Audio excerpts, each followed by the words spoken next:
अब मेरो आमा कहिले पनि बन्न सक्नु हुँदैन। कबीर, त्यही हो आमासँग बोल्ने तरिका? सम्झा तेरो छोरालाई, मैले सकिनँ।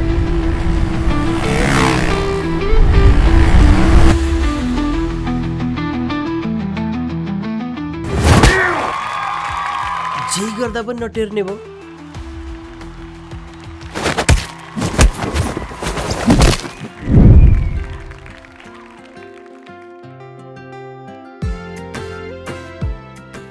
हेलो, मलाई लाग्छ तिमीले मलाई ट्युसन पढायो भने म पास हुन्छु होला।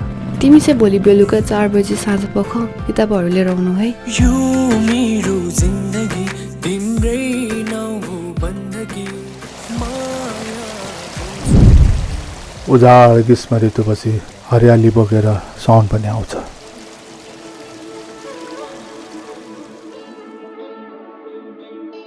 तर मैले यो बिर्सेछु कि सम्बन्ध बढाउने होइन, आफै जोडिने कुरा हो। मेरो आशीर्वाद त सदा तिमीसँगै छ छोरी। नमस्कार छोराले बाबाले गर्ने हो, बाबाले छोरालाई होइन। मैले यो एक पलमा संसारको सबै खुसी पाएँ।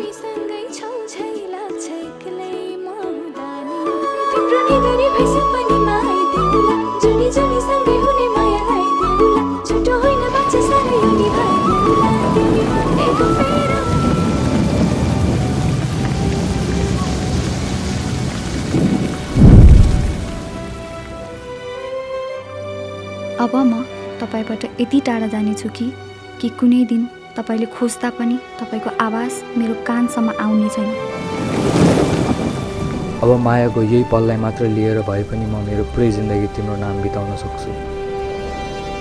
रुखको पात झरेर उजाड भए पनि श्रावण आएपछि हरियाली आइहाल्छ नि बाबा।